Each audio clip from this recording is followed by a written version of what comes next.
Isang kagat na narinig sa buong bar. At maririnig ko na naman, di na siya babalik sa bar kasi ang daming tanga at bobo dito. Paparating ang ambulansya, kasi natin yan. Sandali lang, teka, sabihin mo sa akin kung ano ginagawa mo. Pero sabi ng babaeng inaakusahang ng agad, hindi raw siya kailanman kumagat ng kahit sino. O nahanap namin ito sa sahig ng bar.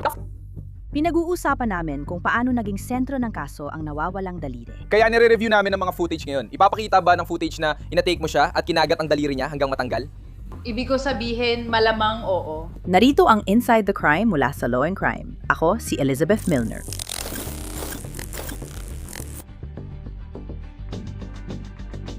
Ang bagong taon ay para sana sa selebrasyon at bagong simula. Pero nauwi ito sa rambol sa bar. May isang nawalan ng maliit na daliri at isa pang dinala sa kulungan. Enero 1, 2025 na ngayon. Nasa Barron County, Wisconsin tayo, sa labas ng bar na Mr. Bob's. Todo ang selebrasyon ng bagong taon, pero para sa ilan, masama na agad ang simula ng 2025. Hindi ko nga alam. Hinabol din niya ang anak kong babae. Hindi ako. Lumabas siya at itinulak ang anak kong babae. Pumasok, umiyak ng big, sinabi ko, hindi, nabali ko. Nagsanginaw my finger or fight. Hinawakan niya ako at nagsimulang hampasin ako. Tinulak ko siya at hinablot ko buhok niya dahil naramdaman kong naputol ang dulo ng daliri ko.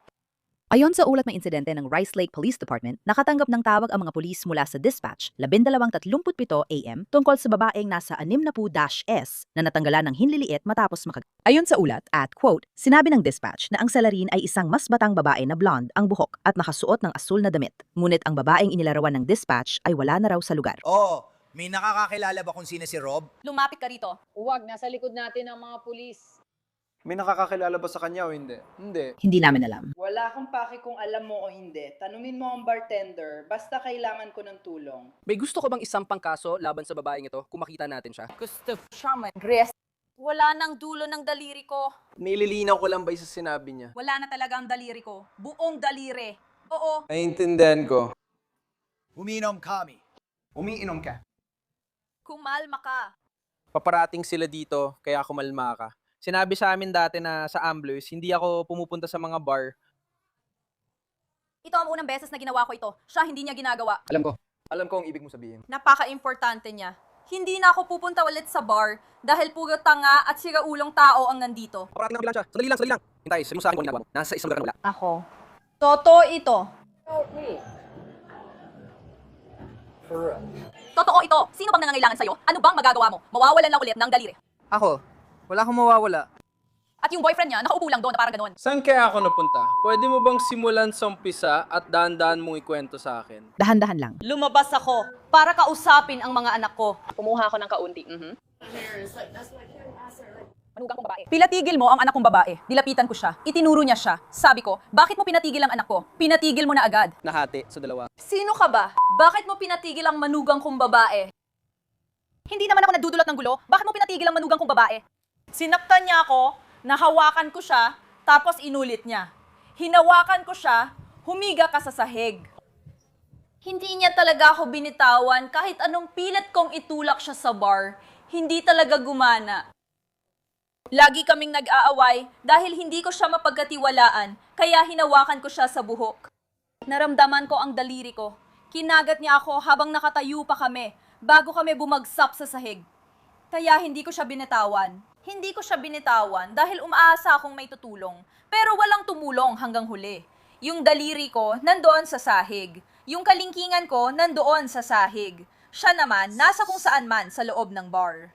Pero ayaan na lang natin. Pero ikaw, Rob, nasa likod ka. Hello, maririnig sana kita kung sumigaw ka. Let's go on.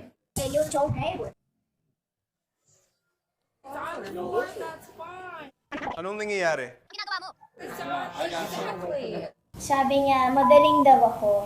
Magaling ka. Sige, tuloy mo lang. Hintayin mo lang, hindi na ako makapaghintay. Hindi na ako makapaghintay. Kumalma ka lang! Kumalma ka lang!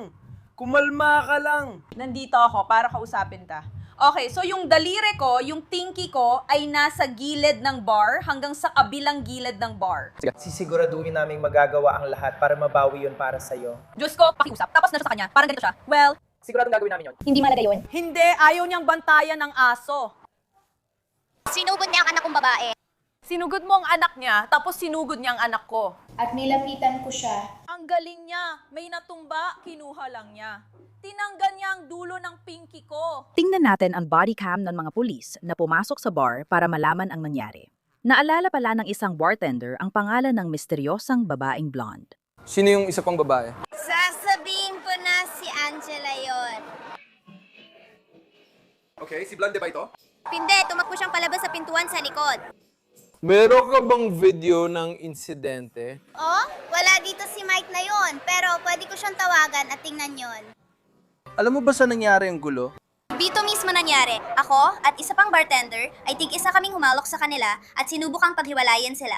Oo. Nag-aaway ba talaga sila na parang parehong galit at sinusubukang sirain ng isa't isa? Wala kami na idea kung sinong nagsimula. Wala talaga. Sabi ng isa, may sinabi daw siya sa isang babae at sa isa pang babae. Ano ang apelido ni Angela?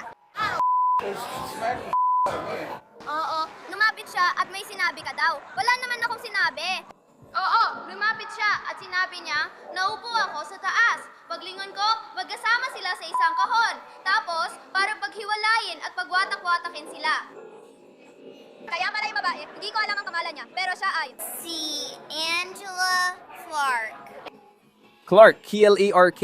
At paano natin nalaman? Sigurado ba tayo ng 100% na siya ngayon? O? Siya, pero hindi. Tinamaan niya, pangalan niya, siya... Alam na natin kung sino siya. Palagi siyang nandito. Si Angela ang unang tumama sa kanya, hindi si Claire. Sige. Bago siya umalis, lumapit siya. Sinampal at tinadaw yon mula sa kanya. Tapos na ba kayo? Kita-kits tayo sa susunod. Gusto mo kung may gawin ako dyan? O gusto mo lang kung sampan ng kaso? Oo. Handa ka bang magsulat ng pahayag para sa akin? Siyempre. Sige, nakaramdam ka ba ng sakit nung nangyari yon?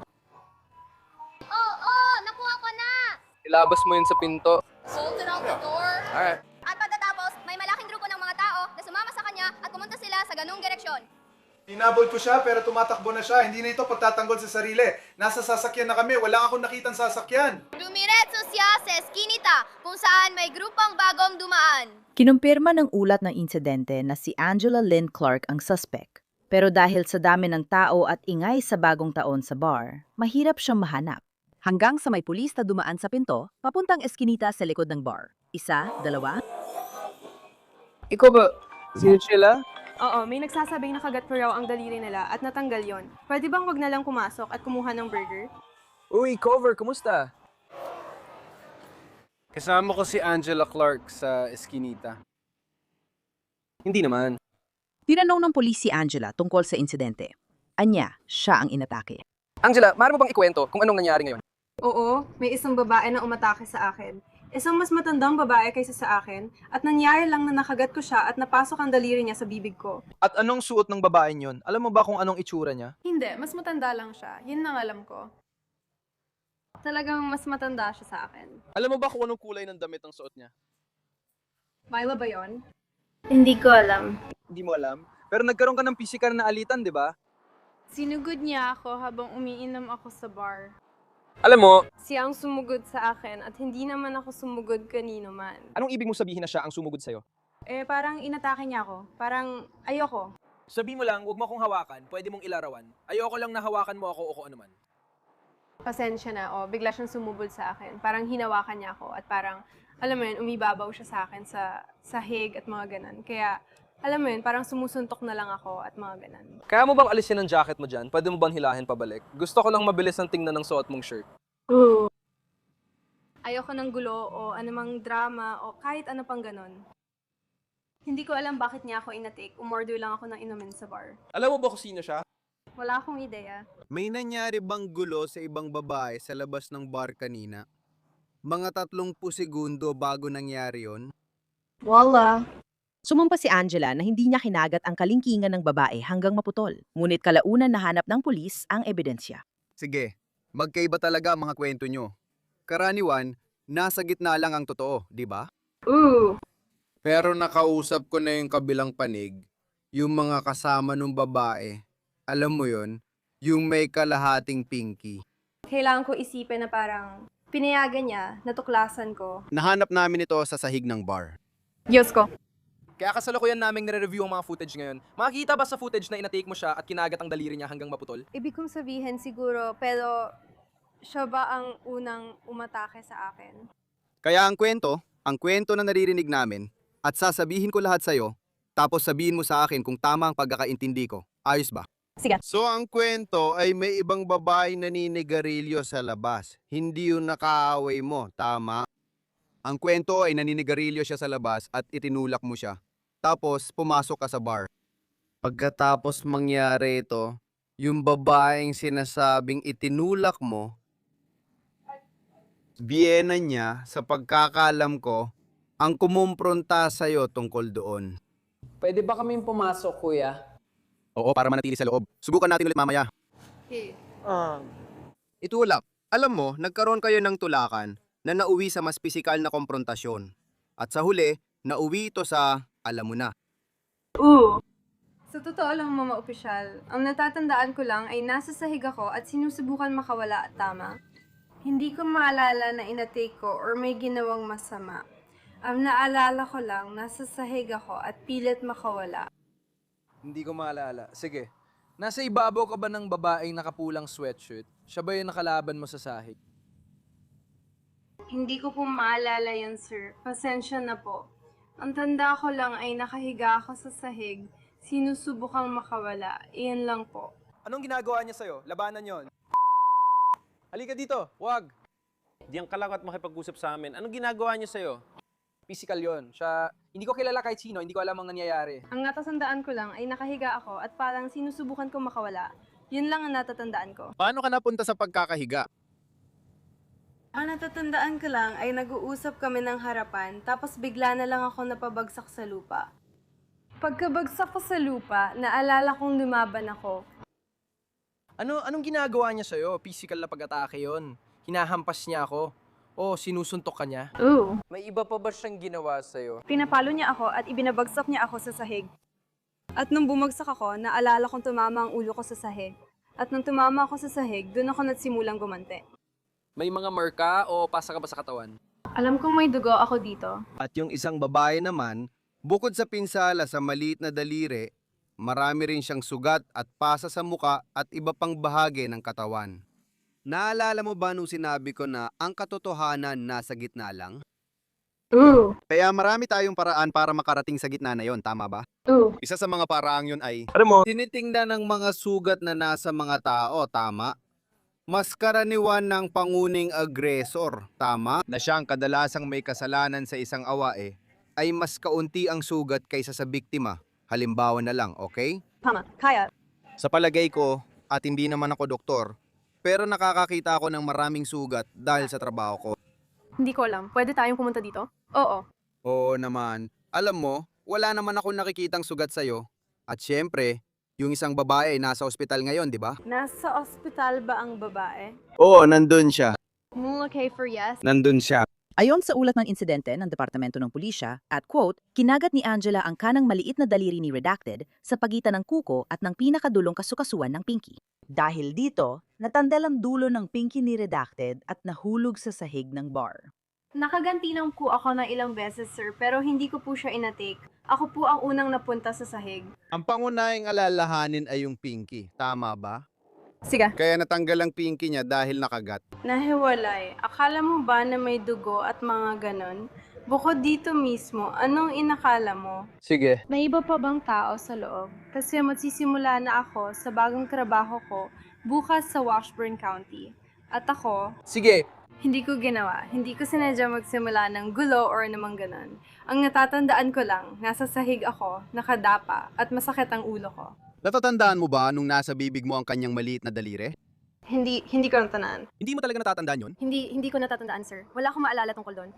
Kung paulit-ulit na sinasabi ng mga tao sa akin yun, parang hindi ko naman nakagat ng matanggal ang Pinky ng babae yun. Tingnan mo ang mga ngipin ko. Tingnan mo. Mukha bang may dugo kung ano man? Hindi, wala. Hindi ko alam kung gaano katagal mananatili ang dugo sa bibig ng tao. Hindi ko kinagat na matanggal ang Pinky ng kahit sino. Ang naalala ko lang, nasa sahig ako at lumalaban. Ano ang itsura ng babaeng nakaaway mo? Ang naalala ko lang ay may maitim siyang buhok at nagsasalita siya. Parang minumulan niya ako. Naalala mo ba kung anong suot niya? Akala ko kulay ube, parang sa itaas na bahagi ng katawan niya. Parang sweatshirt o kung ano man. Ooh. Naalala mo ba ilang taon na siya or may ganong detalye? Mas matanda siya. Siguro mga nasa 4 na siya or mas matanda pa. Maitim. May itim ang buhok. Mga 40-50 oh. Sigurado ako. At hindi mo matandaan ng eksakto kung anong suot niya? Tama, oh. Sige. Kaya kung meron ka pang ibang detalye na maalala mo, kahit maliit na impormasyon, makakatulong yun sa amin, tama ba? Gusto ko lang marinig ang totoong pahayag. Pero, tama. Ang naalala ko lang ay parang nasa tabi ako ng bar. Tapos, parang nakatihaya na ako. Sige, may isang tao doon. Pwede ko bang makita ang kamay mo? Ooh. Parang noong 2011 ito. Tugo ba? Hindi ko alam. Mukhang dugo nga. Oh. Bago pa ba yung mga marka na yan, yung dalawang yan? Pwede ko bang kunan ng litrato ang mga yan? Kung gusto mo. Pero, sir, Ang natatandaan ko lang ay nasa bar ako, sinusubukang umorder ng inumin. Tapos ayun, pwede mo bang ilagay ang mga kamay mo? Pakilagay ito sa bulsa mo? oo, parang may nakapatong sa akin. Paulit-ulit mang tumanggi. Sabi ng pulis si Angela lang ang kwento na di tugma sa saksi, kaya sa kulungan matatapos ang bagong paon niya. Sa totoo lang, hindi ko talaga siya inatik. Kukunan ko ito ng litrato. Tapos, oo. Binibibigyan kita ng maraming tagakataon magbahagi ng impormasyon dahil nakausap ko na ang walaong tao ngayong gabi tungkol sa insidenteng ito. Ooh! At sa mga yon, sabihin na lang natin. Hindi ko sigurado kung eksaktong 8, pero sabihin na lang nating 8 para madali, tama? Sige. 7 tao ang nagsabi sa akin ng halos magkaparehong kwento. At may isang tao na nagsabi sa akin ng ibang-ibang kwento. Sige, at Ikaw yung taong yon, di ba? kaya, Oo. Kaya madalas akong makakuha ng parehong kwento mula sa iba pang mga tao nandun sa bar at nakasaksi o nasangkot. Pagkatapos, kinausap kita at kabaliktaran naman ang kwento mo, di ba? Alam mo, At naiintindihan ko na bawat isa ay may kanya-kanyang pananaw. Pero alam mo, mas nagkakaroon ng bigat ang mga pananaw kapag isang tao laban sa isang tao lang ang usapan. Pero ito, 6 o 7 tao laban sa isang tao. kaya sabi nila, inati ko raw ang tulog. Oo, yun ang naririnig ko. Angela, pwede mo bang kunin ang bag mo? Yan ba ang bag mo sa ilalim ng jacket mo dyan? Ooh. Matatanggal ba yan? Gusto mo bang tanggalin yan para sa akin? Pakiusap. Ooh. I-zip mo. Ayoko may mawala sa loob niyan. Hindi, ayos lang. Oo, i-zip mo na agad. Para lang wala akong mawala. Seryoso ba kayong iniisip na dapat kong piliin ang tulog? Pwede ko bang makita ang bag mo? Kung gusto mo lang tanggalin yon.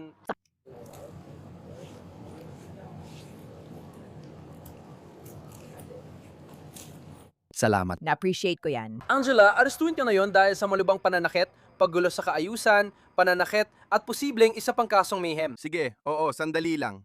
Hindi ko alam kung saan ito konektado. Pero ayokong gawin. Sige, heto, gusto mo bang ibalik dito ang kamay mo? Dito. Oo, ganyan lang. Itataas ko lang manggas mo Sige. Oo, ganyan lang. Mga guys, wala ako ginawa. Tingnan niyo ako. Sumasumpa ako sa Diyos. Pwede di ka bang tumayo dyan saglit para sa akin? Kailangan ko magtrabaho bukas.